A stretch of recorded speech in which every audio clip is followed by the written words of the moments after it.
Hello friends, good morning to all of you. स्वागत है एक बार फिर से आप सभी विद्यार्थियों का पॉलिटी स्कोर बूस्टर सीरीज में। आज एपिसोड नंबर 2 है। कल पहला सेशन था, आज दूसरा सेशन है आप लोगों का।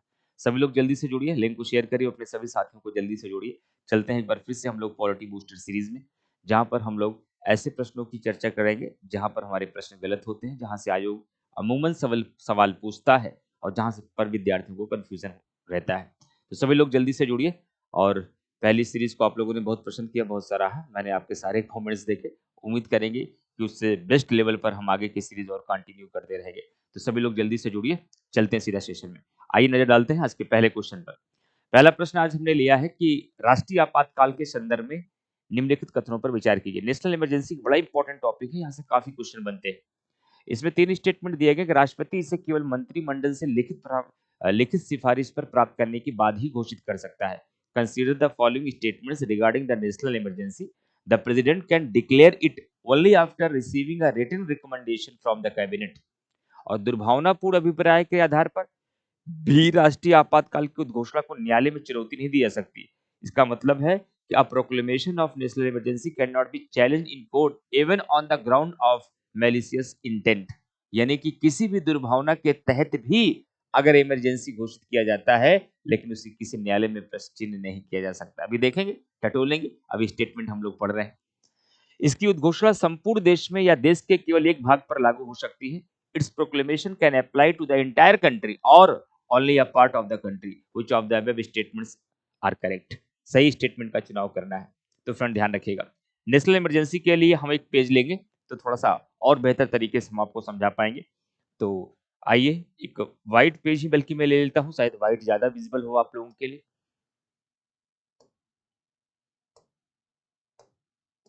ध्यान रखिएगा, नेशनल इमरजेंसी बहुत इंपॉर्टेंट टॉपिक है। एक नेशनल इमरजेंसी यानी कि राष्ट्रीय आपातकाल। नेशनल इमरजेंसी की बात की जाए, पहला स्टेटमेंट ये कह रहा है कि नेशनल इमरजेंसी को केवल मंत्रिमंडल के लिखित परामर्श के बाद ही लगाया जा सकता है। राइट है, ये बुरा नहीं। कि भारतीय संविधान के अंतर्गत यह स्पष्ट है कि राष्ट्रीय आपात की उद्घोषणा तब तक नहीं की जा सकती, राष्ट्रीय आपात की उद्घोषणा तब तक नहीं की जा सकती जब तक कि मंत्रिमंडल की लिखित सिफारिश न हो जाए। क्या? जब तक कि मंत्रिमंडल का मतलब क्या हुआ? कैबिनेट की लिखित सिफारिश न हो जाए, लिखित सिफारिश न हो जाए तब तक इसे नहीं किया जा सकता। अच्छा, मूल संविधान में ऐसी व्यवस्था नहीं थी। मूल संविधान की अगर बात किया जाए तो मूल संविधान के अंतर्गत राष्ट्रीय आपात के लिए मौखिक सिफारिश ही होती थी। ध्यान रखिएगा, मौखिक मंत्री परिषद का परामर्श होता था। लेकिन जो 1975 में इमरजेंसी लगी है, उस 1975 की इमरजेंसी के बाद ये देखा गया कि कई बार आपातकालीन शक्तियों का दुरुपयोग भी हो सकता है। इसीलिए 44th कॉन्स्टिट्यूशनल अमेंडमेंट एक्ट के माध्यम से क्या किया गया? ये व्यवस्था कर दिया गया कि अब केवल राष्ट्रीय आपात मंत्रिमंडल की लिखित सिफारिश पर ही संभव है, इसके अलावा नहीं। जब तक मंत्रिमंडल की लिखित सिफारिश नहीं होगी तब तक राष्ट्रीय आपात नहीं लगाया जा सकता है। इसका मतलब आधार क्लियर है, पहला स्टेटमेंट भी क्लियर है। और इसी 44वें संविधान संशोधन के माध्यम से एक परिवर्तन और किया गया था।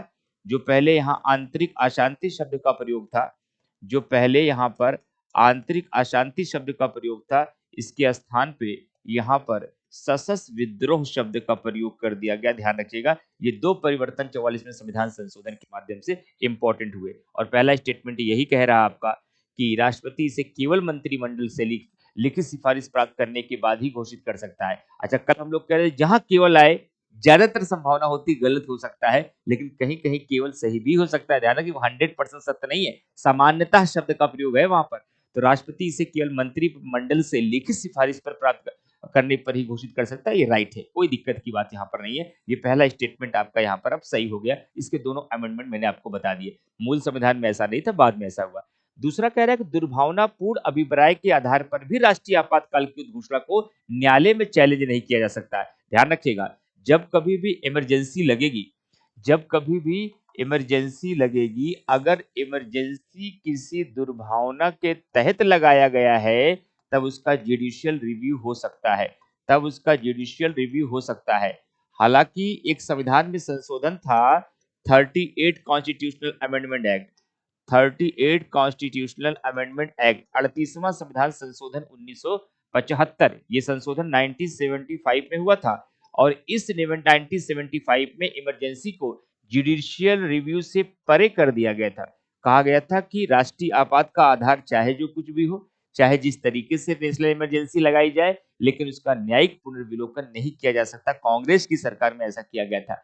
हालांकि जब मोरारजी देसाई की सरकार आई, फिर से 44वां संविधान संशोधन, जब जनता पार्टी की सरकार बनी, तो 44th कॉन्स्टिट्यूशनल अमेंडमेंट एक्ट के माध्यम से फिर से परिवर्तन किया गया और कहा गया नहीं, जुडिशियल रिव्यू इसका किया जाएगा। अगर किसी दुर्भावना के तहत अगर राष्ट्रीय आपात की घोषणा की जा रही है, तो इसका क्या किया जा सकता है, जुडिशियल रिव्यू किया जा सकता है। तो वर्तमान स्थिति क्या है, वर्तमान स्थिति है कि इसका न्यायिक पुनर्विलोकन हो सकता है। हालांकि 38वें संविधान संशोधन के माध्यम से राष्ट्रीय आपात को न्यायिक पुनर्विलोकन के दायरे से बाहर किया गया था, लेकिन फिर आगे चलकर 44वां संविधान संशोधन के माध्यम से इसे न्यायिक पुनर्विलोकन के दायरे में लाया गया। अतः वर्तमान स्थिति यह है कि इसका जुडिशियल रिव्यू किया जा सकता है अगर किसी दुर्भावना के तहत इमरजेंसी लगाई जाती है। राइट, इसका मतलब है कि दूसरा स्टेटमेंट आपका क्या होगा, दूसरा स्टेटमेंट आपका गलत होगा। तीसरा कह रहा है इसकी उद्घोषणा संपूर्ण देश या देश के केवल एक भाग पर लागू हो सकती है। मैं जानकारी के लिए आप लोगों को बता दूं, इमरजेंसी की अगर बात किया जाए, कई बार बच्चे कंफ्यूज होते हैं कि इमरजेंसी लगेगी तो पूरा एक साथ पूरे देश में लगेगी। कई बार बच्चों को इस बात को लेकर कंफ्यूजन होता है कि सर क्या इमरजेंसी जब देश में लगती है तो यह देश के संपूर्ण भाग में ही संभव है, या संपूर्ण भाग में ही संभव है, किसी देश के किसी एक हिस्से में संभव नहीं है, किसी एक हिस्से में या किसी एक विशेष भाग में नेशनल इमरजेंसी नहीं लग सकती है। अरे जब आप राष्ट्रीय आपात पढ़ते हो तो आपको बताया जाता है कि युद्ध, बाह्य आपातकाल, युद्ध, बाह्य आक्रमण या सशस्त्र विद्रोह के आधार पर देश के किसी भाग या संपूर्ण देश की सुरक्षा खतरे में होगी तो इमरजेंसी लग सकती है। यहाँ ये बात निहित हो रही है कि देश के किसी हिस्से पर भी नेशनल इमरजेंसी लगाई जा सकती है। हालांकि शुरुआती चरण में ये शक्ति राष्ट्रपति के पास थी नहीं। एक मैं रोचक तथ्य आपको बताता हूं, 42वां संविधान संशोधन, हालांकि पूरा का पूरा 44वें संशोधन है, लेकिन एक संशोधन मैं आपको बता रहा हूं कि 42वां संविधान संशोधन 1976 के द्वारा ये व्यवस्था किया गया था कि अब राष्ट्रपति जरूरी नहीं है कि भारत के संपूर्ण क्षेत्र पर नेशनल इमरजेंसी लगाए, बल्कि वह भारत के किसी विशेष क्षेत्र पर, भारत के किसी विशेष क्षेत्र पर भी नेशनल इमरजेंसी वह लगा सकता है, राष्ट्रीय आपातकाल लगा सकता है, ये ध्यान रखिएगा। ऐसा 42वां संविधान संशोधन 1976 के माध्यम से कहा गया था। इसलिए तीसरा भी सही है, केवल दूसरा आपका गलत है। पूछ क्या रहा है कि उपरोक्त में से which of the above statement are correct, correct 1 and 3 are correct and second is wrong. तो आंसर हमारा क्या हो जाएगा, राइट आंसर आपका 1 और 3 हो जाएगा। ठीक है, तो यहाँ पर 44वें संविधान संशोधन के माध्यम से दो बातें याद रखिएगा। कौन कौन सी, कि इसी के संशोधन के माध्यम से मंत्रिमंडल के लिखित सिफारिश को अनिवार्य किया गया, साथ ही साथ सशस्त्र विद्रोह शब्द को जोड़ा गया, और 42वें संविधान संशोधन के माध्यम से राष्ट्रपति को शक्ति मिली कि वह राष्ट्रीय आपात जरूरी नहीं है कि संपूर्ण देश में, बल्कि भारत के किसी विशेष क्षेत्र पर भी वह लागू कर सकता है, यानी कि भारत के किसी भाग पर भी नेशनल इमरजेंसी लागू हो सकती है। राइट, चलिए दूसरे प्रश्न की तरफ हम लोग आगे बढ़ते हैं। दूसरा प्रश्न देखते हैं। अगला प्रश्न हम लोग का है, ये भी इमरजेंसी का सवाल है, लेकिन ये प्रेसिडेंशियल इमरजेंसी है, ये राज्य आपातकाल है, कि यदि भारत का राष्ट्रपति संविधान के अनुच्छेद 356 के अधीन यथा उपबंधित अपनी शक्तियों का किसी विशेष राज्य के संबंध में प्रयोग करता है तो if the president of India exercises his power as provided under article 356 of the constitution in relation to a particular state, the legislative assembly of that state is automatically dissolved. उस राज्य की विधानसभा स्वतः भंग हो जाएगी, या उस राज्य की विधानमंडल की शक्तियां संसद द्वारा या उसके प्राधिकार के अधीन प्रयोज्य होंगी, यानी the powers of the legislature of the state shall be exercisable by और under the authority of parliament, या article 19 is suspended in respect of the that state, या उस राज्य में अनुच्छेद 19 निलंबित हो जाता है, या राष्ट्रपति उस राज्य से संबंधित विधियां बना सकता है। तो अब आपको इसका सर्वाधिक सही उत्तर आपको ढूंढना है कि यदि भारत का राष्ट्रपति संविधान के अनुच्छेद 356 के अधीन यथा उपबंधित अपनी शक्तियों का किसी विशेष राज्य के संबंध में प्रयोग करता है, तो उस राज्य के विधानमंडल की शक्तियां संसद द्वारा उसके प्राधिकार के अधीन प्रयोज्य होंगी। तो फ्रेंड ध्यान रखिएगा, जब कभी भी आपको राष्ट्रीय राष्ट्रपति शासन लगता है तो उसका प्रभाव समझना होगा। यहाँ क्वेश्चन किस पर डिपेंड है? राष्ट्रपति शासन के प्रभाव पे डिपेंड है। राष्ट्रपति शासन के प्रभाव पे क्वेश्चन डिपेंड कर रहा पूछा है।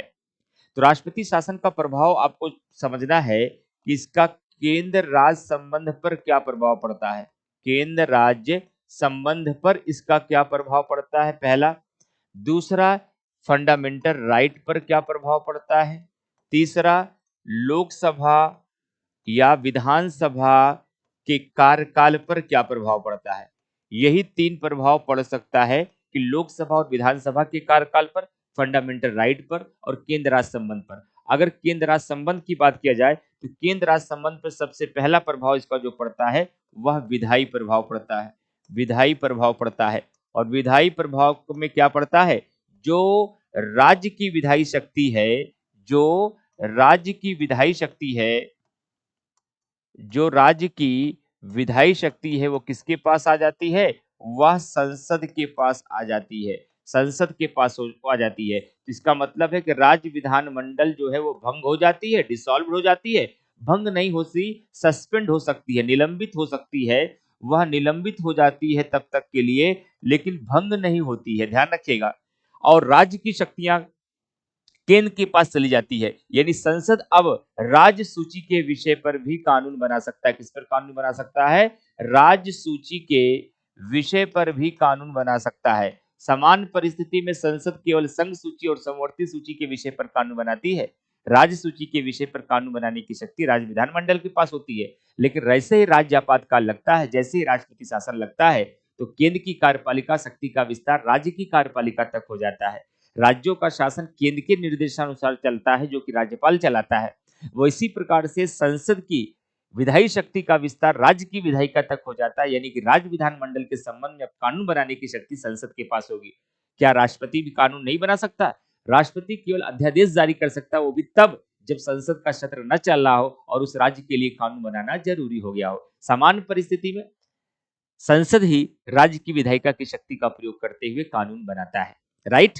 तो दूसरा स्टेटमेंट क्या है? अच्छा, फंडामेंटल राइट्स का कोई प्रभाव पड़ता है? ध्यान रखिएगा, राष्ट्रीय आपात का हमारे मौलिक अधिकारों पर प्रभाव पड़ता है। जब देश में नेशनल इमरजेंसी लगेगी तो आर्टिकल 358 के तहत आर्टिकल 19 स्वतः निलंबित हो जाता है। लेकिन इसमें भी ध्यान रखना है कि आर्टिकल 19 स्वतः तभी निलंबित होगा जब राष्ट्रीय आपात का आधार युद्ध या बाह्यक्रमण होगा। अगर सशस्त्र विद्रोह के आधार पर राष्ट्रीय आपात लगा है तो आर्टिकल 19 अपने आप निलंबित नहीं होगा। क्या ये व्यवस्था मूल संविधान में थी? ये व्यवस्था मूल संविधान में नहीं थी। इस व्यवस्था को भी 44वां संविधान संशोधन 1978 द्वारा जोड़ा गया है। और आर्टिकल 359 कहता है कि जब राष्ट्रीय आपात लगेगा तो भारत का राष्ट्रपति सभी मौलिक अधिकारों को सस्पेंड कर सकता है, निलंबित कर सकता है, सिवाय 20 और 21 के। केवल 20 और 21 ऐसे आर्टिकल हैं जो राष्ट्रीय आपात के समय में भी निलंबित नहीं होते, इसलिए इनकी प्रकृति परमानेंट मानी जाती है, इनकी प्रकृति अस्थायी मानी जाती है, क्योंकि यह किसी भी सूरत में निलंबित नहीं होते। क्या ये मूल संविधान में व्यवस्था थी कि 20 और 21 कभी निलंबित नहीं होंगे? नहीं, मूल संविधान में ये व्यवस्था नहीं थी। इस व्यवस्था को भी 44वें संविधान संशोधन द्वारा अपनाया गया कि अब 20 और 21 को राष्ट्रीय आपातकाल के समय में भी निलंबित नहीं किया जा सकता है। तो निष्कर्ष क्या निकला? निष्कर्ष ये निकला कि मौलिक अधिकारों पर प्रभाव राष्ट्रीय आपात का तो पड़ता है, नेशनल इमरजेंसी के समय मौलिक अधिकार प्रभावित होते हैं, सस्पेंड होते हैं, लेकिन प्रेसिडेंशियल रूल यानी राज्य आपातकाल या राष्ट्रपति शासन के समय हमारे मौलिक अधिकारों पर किसी भी प्रकार का कोई प्रभाव नहीं पड़ता है। तीसरी बात है कि सर हमने सुना है कि आपातकाल का कई बार लोकसभा और विधानसभा के कार्यकाल पर प्रभाव पड़ता है। हाँ, जब नेशनल इमरजेंसी लगेगी, जब नेशनल इमरजेंसी लगेगी तो इसका प्रभाव पड़ता है।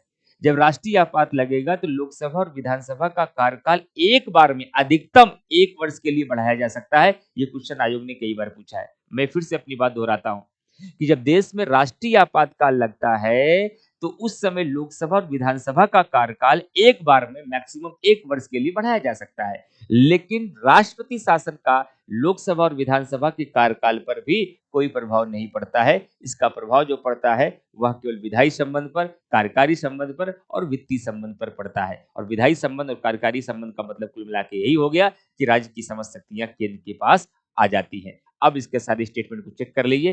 क्या उस राज्य की विधानसभा स्वतः भंग हो जाती है? गलत स्टेटमेंट है। क्या उस राज्य की विधानमंडल की शक्तियां संसद द्वारा या उसके प्राधिकार के अधीन प्रयोज्य होंगी या कार्य करेंगी? यस, ये सही होगा। उस राज्य में अनुच्छेद 19 निलंबित हो जाएगा। अरे सर, जब आपने पहले बता दिया कि राष्ट्रपति शासन का मौलिक अधिकारों पर कोई प्रभाव नहीं पड़ता तो ये गलत होगा। क्या राष्ट्रपति उस राज्य से संबंधित विधियां बना सकता है? कोई राष्ट्रपति विधि नहीं बनाता है। राष्ट्रपति केवल अध्यादेश जारी करता है, वो भी तब जब संसद का सत्र न चल रहा हो और कानून बनाना जरूरी हो गया हो। तो ये भी गलत है, केवल इसका राइट आंसर आपका बी हो जाएगा।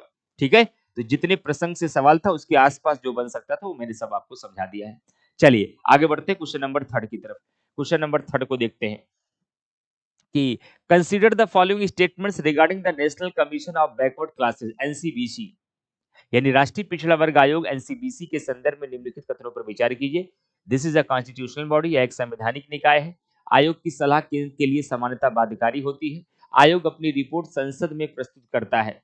उपर्युक्त कथनों में से कौन से कथन आपके सही हैं? It is a constitutional body, the commission's advice is generally binding on the central government, the commission presents its report to the parliament, which of the statement is और करेक्ट? सही कथन का हमें चयन करना है। समझाता हूं, ध्यान से सुनिएगा। बात किसकी हो रही है? राष्ट्रीय पिछड़ा वर्ग आयोग की हो रही है। बात किसकी हो रही है? एनसीबीसी, राष्ट्रीय पिछड़ा वर्ग आयोग की हो रही है। राष्ट्रीय पिछड़ा वर्ग आयोग की हो रही है। किसकी हो रही है? राष्ट्रीय पिछड़ा वर्ग आयोग की बात हो रही है, ध्यान रखिएगा। राष्ट्रीय पिछड़ा वर्ग आयोग की अगर बात किया जाए तो राष्ट्रीय पिछड़ा वर्ग आयोग का जब गठन आप पहली बार देखते हैं इतिहास में, तो देखते हैं कि सुप्रीम कोर्ट के आदेश पर 1993 में इसका गठन किया गया था। 1993 में इसका गठन किया गया था।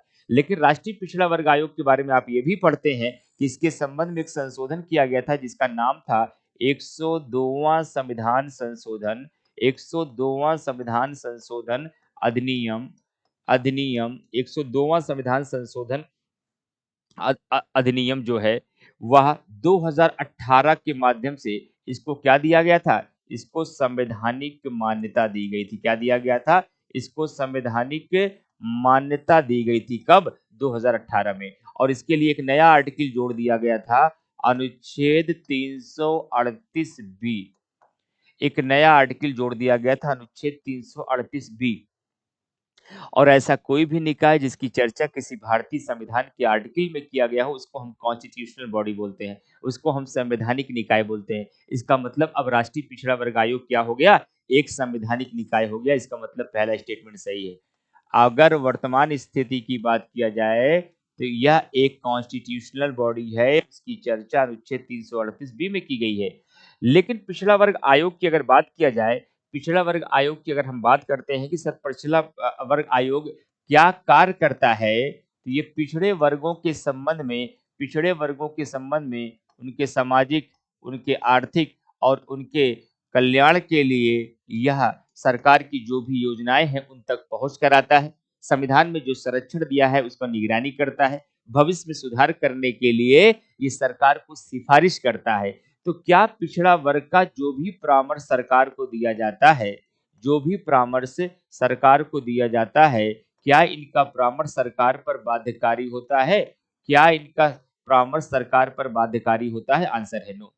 किसी का परामर्श बाध्यकारी नहीं है, चाहे वह वित्त आयोग हो, चाहे वह पिछड़ा वर्ग आयोग हो, अनुसूचित जाति आयोग हो, जनजाति आयोग हो, महिला आयोग हो, केवल सलाहकारी होता है। इनके सबके परामर्श केवल सलाहकारी प्रवृत्ति के होते हैं, कोई भी बाइंडिंग नहीं होता, कोई भी बाध्यकारी नहीं होता। केवल एक जगह बाध्यकारी आपको मिलेगा, मैं जानकारी के लिए बता दूं, जब संघ लोक सेवा आयोग और राज्य लोक सेवा आयोग को हटाने की बारी आती है तो आप किताबों में पढ़ते हैं राष्ट्रपति हटाता है, लेकिन सुप्रीम कोर्ट के जांच के बाद हटाता है। और सुप्रीम कोर्ट का जो जांच के बाद निर्णय आएगा वो राष्ट्रपति के लिए बाध्यकारी होता है। बाकी कहीं बाध्यकारी शब्द आता नहीं है, बल्कि हर जगह वह अपनी स्वेच्छा से काम करता है। यहाँ तक कि सुप्रीम कोर्ट का परामर्श भी बाध्यकारी नहीं है। जब 143 के तहत राष्ट्रपति परामर्श मांगता है तो इन आयोगों की सिफारिशें जितनी भी है आयोग है, वित्त आयोग से लेकर मानवाधिकार आयोग तक, इन सब के रिकमेंडेशन केवल एडवाइजरी प्रवृत्ति के हैं, बाइंडिंग प्रवृत्ति के इनकी एडवाइजरी नहीं होती है। राइट नाउ ये बात समझ गए? अब ये कंफ्यूजन कभी मत रखिएगा।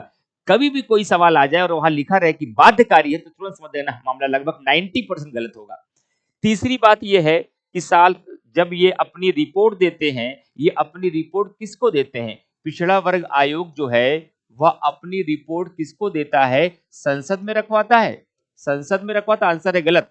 जितने भी कमीशन है, कॉन्सेप्ट के हिसाब से समझिएगा, जितने भी कमीशन है सब अपनी रिपोर्ट राष्ट्रपति को देते हैं। सब आयोग अपनी रिपोर्ट राष्ट्रपति को देते हैं। केवल एक जगह अपवाद है, मैं आपको बता दे रहा हूं अपवाद क्या है, उसको भी याद रखिएगा। अपवाद है लोक लेखा समिति। कभी सवाल आ जाए कि लोक लेखा समिति अपनी रिपोर्ट किसको देती है, तब आंसर बदल जाएगा।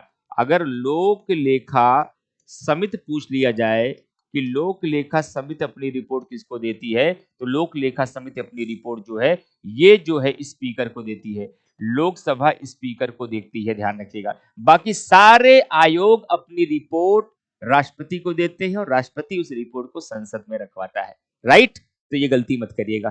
तो यहां देख लीजिए भैया, क्या एक संवैधानिक निकाय है? यस, ये राष्ट्रीय पिछड़ा वर्ग आयोग एक संवैधानिक निकाय है। क्या आयोग की सलाह केंद्र सरकार के लिए सामान्यतः बाध्यकारी होती है? केवल सलाहकारी होती है। क्या आयोग अपनी रिपोर्ट संसद में प्रस्तुत करता है? ये अपनी रिपोर्ट राष्ट्रपति को देता है, राष्ट्रपति का काम है इसे संसद में रखवाए। ये तीसरा भी गलत है, केवल पहला सही है, सही ही बताना है, इसलिए राइट आंसर आपका ओनली ये हो जाएगा। क्वेश्चन नंबर 4 देखिएगा कि निम्नलिखित कथनों पर विचार किए। एक और कमीशन लिया है। कल बच्चे कमेंट कर रहे थे, हमारा तो पहले से ही प्लान था कि इस बार हम पीछे से ज्यादातर क्वेश्चन कराएंगे, कि सर पीछे वाले ज्यादा गलत हो जाते हैं, आयोग के क्वेश्चन गलत हो जाते हैं, क्षेत्रीय परिषदों के क्वेश्चन गलत हो जाते हैं, राजभाषा के सवाल गलत हो जाते हैं, राजनीतिक दल के सवाल गलत हो जाते हैं, अनुसूचित जाति जनजाति क्षेत्रों के गलत हो जाते हैं, स्पेशल स्टेटस वाले राज्यों के गलत हो जाते हैं। वही ज्यादा कराएंगे हम, परेशान मत होइएगा, हम सब करा देंगे ना। 10 तारीख तक सेशन चलेगा, 10 तारीख तक हम सब समेट लेंगे, चिंता मत। और एक मैराथन भी है जिसमें हम आईएएस और पीसीएस के सारे प्रीवियस ईयर क्वेश्चन भी करा रहे हैं, तो उसमें वैसे भी सब कवर हो जाएगा। ऐसा कोई सेगमेंट नहीं है जहां से आईएएस और पीसीएस में सवाल नहीं बना है। तो रिवीजन तो वैसे भी पूरा आपको मैं अच्छे से करा दूंगा, परेशान मत होइएगा। मैराथन जल्दी ही आएगा, मैं आपको डेट डिसाइड कर दूंगा। कि निम्नलिखित कथनों पर विचार कीजिए कि राष्ट्रीय अनुसूचित जनजाति आयोग की स्थापना वर्ष 2004 में 90वें संशोधन के अधिनियम द्वारा किया गया और आयोग के अध्यक्ष एवं सदस्यों की सेवा शर्तें एवं कार्यकाल का प्रावधान संविधान में वर्णित नहीं है। अब ये राष्ट्रीय अनुसूचित जनजाति आयोग की बात कर रहा है, ध्यान रखिएगा। दोनों आयोग बड़े इंपॉर्टेंट है, दोनों की एक साथ तुलना में कर देता हूं, दोनों की एक साथ तुलना कर देता हूं। एससी आयोग और एसटी आयोग, एससी और एसटी दोनों आयोग की मैं चर्चा एक साथ कर देता हूं। आज के बाद कंफ्यूजन नहीं होगा, सारे सवाल यहां से क्लियर हो जाएंगे आपके। देखिए एससी आयोग की बात किया जाए तो ये 65वां संविधान संशोधन, 65वां संविधान संशोधन 1990 1990 के द्वारा क्या किया गया था? राष्ट्रीय अनुसूचित जाति आयोग, अनुसूचित राष्ट्रीय अनुसूचित जाति आयोग का गठन किया गया था। क्या किया गया था? जाति आयोग का गठन किया गया था, जो अनुसूचित जातियों के साथ साथ जनजातियों के लिए भी काम करता था।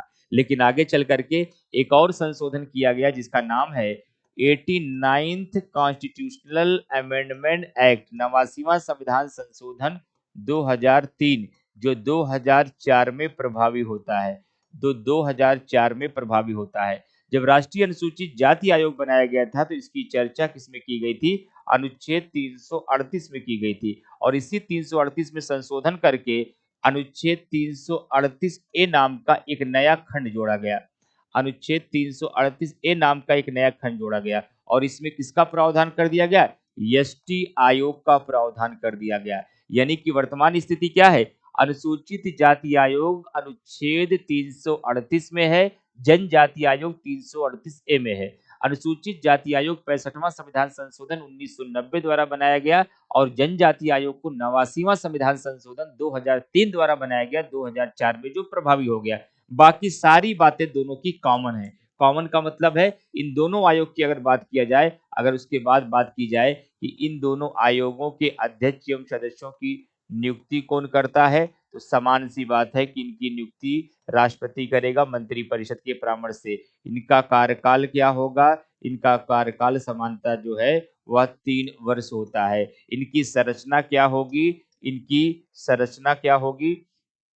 इनकी संरचना क्या होगी? तो इनकी संरचना जो होती है उसमें एक अध्यक्ष होता है, एक अध्यक्ष होता है, एक उपाध्यक्ष होता है, एक उपाध्यक्ष होता है और 3 अन्य सदस्य होते हैं। क्या? 3 अन्य सदस्य इसमें शामिल होते हैं। सर ये बताइए, ये इन आयोगों के जो सेवा शर्तें होती हैं, इन आयोगों की जो सेवा शर्तें होती हैं, जो कार्यकाल होता है, क्या ये संविधान में वर्णित है? क्या ये संविधान में वर्णित है? इन सब की भाषा बारे में संविधान में चर्चा है? सर आप ही तो कहते हैं जब जब पूछा जाए संविधान में वर्णित है, कह देना नहीं है। जब जब पूछा जाए संविधान में वर्णित है, कह देना कि नहीं, ये संविधान में तो बहुत कुछ है। अगर हमको पूछना होता तो ये क्यों पूछते? हमसे आप वही पूछोगे जो वर्णित नहीं होगा, जो वर्णित है उसको आप कभी नहीं पूछेंगे। तो ध्यान रखिएगा, इन सब की सेवा शर्तें काल का संविधान में चर्चा नहीं है। तो कौन इसका निर्धारण करता है? इन सब की सेवा शर्तें और कार्यकाल इत्यादि के निर्धारण जो है वह राष्ट्रपति करता है।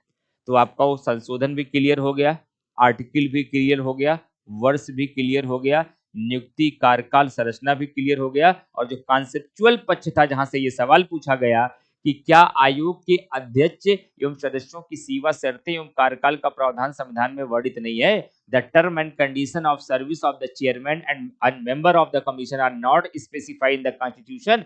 आंसर है यस, नहीं है, कहीं भी संविधान में वर्णित नहीं है, बल्कि यह किसके द्वारा डिसाइड किया जाता है? द प्रेसिडेंट ऑफ इंडिया के द्वारा। और पहला स्टेटमेंट कह रहा है the national commission for scheduled tribes were established in 2004 by the 90th constitutional amendment act. 2004 में ये हुआ तो, लेकिन ये 90th नहीं था, ये 89th था।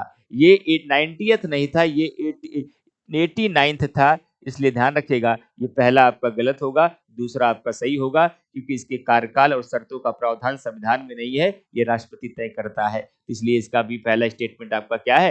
ये भी आपका गलत है, और ये आपका बात सही है कि संविधान में चर्चा नहीं है, दूसरा आपका सही हो जाएगा। तो राइट आंसर इसका केवल बी हो जाएगा, पहला स्टेटमेंट आपका गलत है। राइट, चलिए आज के सेशन के इस पॉलिटी बूस्टर सीरीज का सबसे अंतिम क्वेश्चन, राष्ट्रीय मानवाधिकार आयोग में the national human rights commission consist of, क्या एक अध्यक्ष होता है जो भारत के उच्चतम न्यायालय अथवा किसी उच्च न्यायालय का मुख्य न्यायाधीश रह चुका हो, एक सदस्य होता है जो उच्चतम न्यायालय का न्यायाधीश हो अथवा रह चुका हो, एक सदस्य होता है जो किसी उच्च न्यायालय का मुख्य न्यायमूर्ति हो अथवा रह चुका हो, 3 सदस्य होते हैं जिनकी नियुक्ति उन व्यक्तियों में से होनी चाहिए जिनको मानवाधिकार से संबंधित मामले का ज्ञान हो अथवा व्यवहारिक अनुभव। क्या शानदार सवाल है।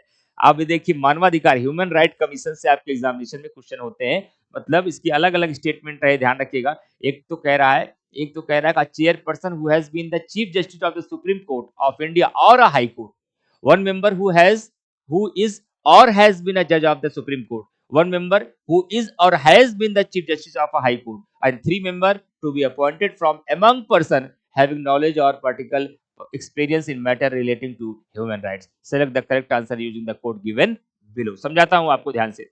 अब ह्यूमन राइट कमीशन की बात हो रही है, ह्यूमन राइट कमीशन की बात हो रही है, यानी कि मानवाधिकार आयोग की बात हो रही है। क्या? मानवाधिकार आयोग की बात हो रही, ध्यान रखिएगा। तो कभी तो सीधा फैक्ट पूछा जा सकता है कि मानवाधिकार आयोग की संरचना में कितने लोग शामिल होते हैं, सीधा पूछा जा सकता है कि मानवाधिकार आयोग की संरचना में कितने लोग शामिल हो सकते हैं। ध्यान रखिएगा, टोटल 6 लोग होते हैं, टोटल पहले मेन 6 लोग हैं। वो 6 लोग कौन कौन से हैं? एक तो इसमें अध्यक्ष होता है, क्या होता है? एक अध्यक्ष होता है, ठीक है। एक और सदस्य होता है, ठीक है। एक और सदस्य होता है, ठीक है। 3 अन्य व्यक्ति होते हैं, ठीक है। कौन कहां से होते हैं, स्पष्ट करिए सर। देखिए, अध्यक्ष एक ऐसा व्यक्ति होगा जो सुप्रीम कोर्ट का या तो चीफ जस्टिस हो या सुप्रीम कोर्ट का जस्टिस हो। कौन सा जस्टिस? Retired justice. क्या? रिटायर्ड जस्टिस, ध्यान रखिएगा। सुप्रीम कोर्ट का चीफ जस्टिस हो या सुप्रीम कोर्ट का जस्टिस हो, अगर सेवानिवृत्त है, रह चुका है, हाई कोर्ट की कोई चर्चा नहीं की गई है। एक सदस्य होगा जो सुप्रीम कोर्ट का केवल जस्टिस हो, चाहे वह हो या रहा हो, ध्यान रखिए, यहां दोनों चलेगा, यहां केवल रहा हो चलेगा, यहां केवल रहा हो चलेगा, और यहां केवल हो या रहा हो चलेगा। और एक सदस्य और होगा जो हाई कोर्ट से होगा, वह चीफ जस्टिस होगा, या वह चीफ जस्टिस हो या रहा हो तभी चलेगा। यानी हाई कोर्ट वाला जो व्यक्ति होना चाहिए वो मुख्य न्यायाधीश होना चाहिए, और जो आपका हाई कोर्ट सुप्रीम कोर्ट का एक सदस्य होगा, वह हो या रहा हो ये न्यायाधीश चलेगा। लेकिन अध्यक्ष में सुप्रीम कोर्ट का मुख्य न्यायाधीश भी चलेगा और अन्य न्यायाधीश भी चलेगा। पहले अन्य न्यायाधीश अध्यक्ष नहीं हो सकता था, ये 2019 में ये प्रावधान शामिल किया गया। जानकारी के लिए मैं आपको बता दूं कि 2019 में ये प्रावधान शामिल किया गया है। और 3 व्यक्ति होंगे जो मानवाधिकार से संबंध में, जो मानवाधिकार के संबंध में क्या रखते होंगे, व्यवहारिक ज्ञान रखते होंगे। क्या व्यवहारिक ज्ञान रखते होंगे, ऐसे व्यक्ति को इसमें लिया जाएगा। और इन 3 व्यक्तियों में भी एक का महिला होना अनिवार्य है। क्या इन 3 व्यक्तियों में भी एक का महिला होना क्या है, कंपलसरी है, अनिवार्य है। ये हो गई 6 सदस्य मानवाधिकार की संरचना में। सर एक बड़ा ट्रेंडिंग में सवाल चल रहा है, कौन सा सवाल? ट्रेंडिंग में ये चल रहा है कि किसी भी महत्वपूर्ण नियुक्ति के संबंध में अगर मंत्री परिषद परामर्श नहीं देता, अगर कोई चयन समिति बनी है, उस चयन समिति के सदस्यों के बारे में पूछा जा रहा है, जैसे कि निर्वाचन आयोग में, जैसे कि लोकपाल में, जैसे कि मानवाधिकार आयोग में। तो ध्यान रखिएगा, इन सब के अध्यक्ष और सदस्यों की जो अपॉइंटमेंट करने का काम होता है, इनकी जो नियुक्ति करने का काम होता है, इनकी नियुक्ति कौन करता है? इनकी नियुक्ति ध्यान रखिएगा भारत का राष्ट्रपति करता है। लेकिन भारत का राष्ट्रपति ऐसी नियुक्ति एक 6 सदस्यीय चयन समिति के बाद करेगा। एक 6 सदस्यीय चयन समिति की सिफारिश होगी, और इस 6 सदस्यीय चयन समिति की सिफारिश के बाद अपॉइंटमेंट होगा। अब सवाल उठता है, इस 6 सदस्य में कौन कौन शामिल होता है? सर इस 6 सदस्य में पहली बात तो देश का प्रधानमंत्री होगा, देश का प्रधानमंत्री होगा, लोकसभा स्पीकर होगा, ध्यान से नोट कर लीजिए, राज्यसभा का उपसभापति होगा। ये सब इंपॉर्टेंट क्वेश्चन है, ध्यान रखिएगा।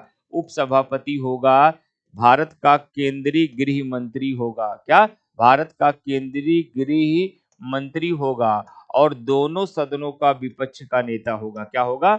दोनों सदनों का विपक्ष का नेता होगा, विपक्ष का नेता होगा। और जब ये परामर्श करेंगे राष्ट्रपति को, तब राष्ट्रपति ऐसी नियुक्ति करेगा। सर अगर लोकसभा में विपक्ष का नेता ना हो तो दूसरी बड़ी पार्टी का जो सबसे बड़ा नेता होगा, दूसरी सबसे बड़ी वाली पार्टी का नेता को उसको शामिल कर लिया जाएगा। तो एक व्यक्ति ये हो गया, 2 3 4 2, ये 6 व्यक्ति हो गए। कितने व्यक्ति हो गए? 6 पर्सन हो गए। कौन कौन है? राज्यसभा का उपसभापति है, सभापति ने यही सवाल पूछ के फंसाया गया था। राज्यसभा का उपसभापति होगा, यहाँ पर सभापति नहीं होगा। क्यों? क्योंकि सभापति सदन का सदस्य नहीं होता, क्योंकि सभापति सदन का नहीं होता, यहाँ केवल उपसभापति होगा। इसको ध्यान रखना है। इसकी सिफारिश पर तब जाकर के नियुक्ति होती है। और जानकारी के लिए बता दें कि इनका कार्यकाल क्या होता है, कई बार सवाल आ जाता है कि सर मानवाधिकार आयोग के अध्यक्ष एवं सदस्यों का कार्यकाल क्या होता है, कार्यकाल क्या होता है? तो ध्यान रखिएगा, इनका कार्यकाल जो है वह 3 वर्ष या 70 वर्ष जो पहले पूरा हो वो कार्यकाल होगा। पहले 5 वर्ष 70 वर्ष था, लेकिन 2019 में संशोधन करके इनका कार्यकाल 3 वर्ष या 70 वर्ष कर दिया गया। सर जाते जाते जब जाहिर है पूरा बता ही दिए, तो ये भी बता दीजिए कि मानवाधिकार आयोग का जो गठन किया गया, जो गठन किया गया, कब किया गया? 1993 में गठन किया गया। और इसका जो अधिनियम था सर वो कौन सा था? तो राष्ट्रीय मानवाधिकार अधिनियम 1993 के माध्यम से 1993 में गठन किया गया। सर जिसका गठन किसी संसदीय अधिनियम द्वारा किया जाता है उसको क्या बोलते हैं? उसको सांविधिक निकाय, स्टैट्यूटरी बॉडी कहा जाता है। अच्छा सर एक बात और बता दीजिए बस, हमने सुना है कि सर मानवाधिकार आयोग में कुछ पदेन सदस्य भी होते हैं। बिल्कुल सही सुना है।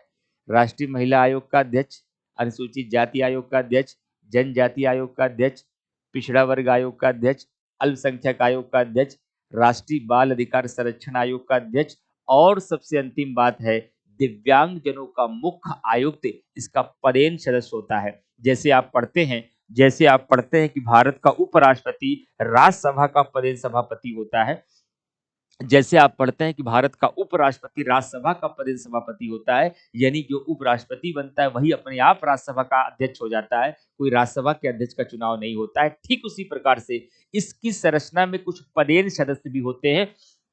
इसमें मैंने किसको किसको बता दिया, एससी, एसटी, ओबीसी और अल्पसंख्यक, अल्पसंख्यक और महिला और बाल अधिकार संरक्षण आयोग, बाल अधिकार, बाल अधिकार संरक्षण आयोग, इन सब के अध्यक्ष इसमें शामिल होते हैं। इन सब के अध्यक्ष क्या होते हैं, पदेन सदस्य होते हैं। इसी में दिव्यांग जनों का मुख्य आयुक्त भी शामिल है, दिव्यांग जनों का मुख्य आयुक्त भी शामिल है। इसका मतलब मानवाधिकार आयोग एक गैर संवैधानिक निकाय है, लेकिन इसको स्टैट्यूटरी बॉडी कहा जाता है क्योंकि संसदीय अधिनियम द्वारा इसका गठन किया गया है। तो मैंने पूरी संरचना बता दी, चयन समिति बता दिया, पदेन सदस्य बता दिया, नियुक्ति बता दिया, कार्यकाल बता दिया, गठन का वर्ष बता दिया, अधिनियम बता दिया, और क्या जानेंगे, बस त्यागपत्र जान जाइए कि अपना त्यागपत्र किसको देते हैं, त्यागपत्र भी अपना ये राष्ट्रपति को देते हैं। और प्री में बनने वाले सारे सवाल यहाँ तक कवर हो जाएंगे। जब मेंस पढ़ने आएंगे तो इनकी भूमिका भी बताएंगे, इनका कार्य भी बताएंगे, इनका उद्देश्य भी बताएंगे। तो इन 5 प्रश्नों के माध्यम से लगभग मैंने 30 से 40 प्रश्न आपको सिखा दिए, लगभग 50 प्रश्न मैंने सिखा दिए, और रोज का उद्देश्य मेरा यही रहेगा, 30 से 35 मिनट का ये सेशन रहेगा।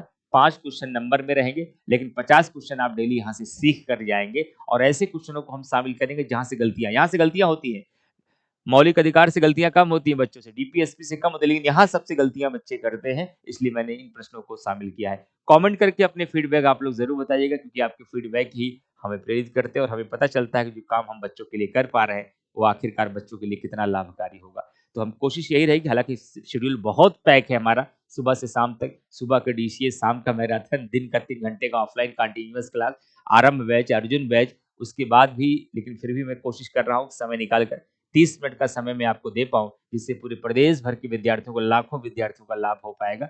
और लाखों विद्यार्थियों का हित हो तो खुद सैक्रिफाइस भी करना पड़े तो खड़ा होना चाहिए, और बच्चों के लिए ऐसे मौके पर काम करना चाहिए। हमेशा कोशिश रही है, आगे भी कोशिश करते रहेंगे। अपने फीडबैक जरूर बताइएगा, और जितने विद्यार्थी क्लास कर रहे हैं शाम को 7 बजे करंट अफेयर के मैराथन में लाइव मिलिएगा, तो वहां आपको डिटेल में पूरे करंट अफेयर की तैयारी कर रहे हैं। वो सेशन पूरा अगर आप कंप्लीट करंट अफेयर का कर लेंगे तो ईश्वर नहीं रूठेगा, तो करंट अफेयर में दिक्कत नहीं आएगी, और फिर अगर आपको दिक्कत आएगी सबको आ जाएगी, ध्यान रखिएगा। इस लेवल पर वहां हम कवर करने की कोशिश कर रहे हैं, बस रेगुलरिटी के साथ आप लोग क्लास करिए। Thank you very much to all of you.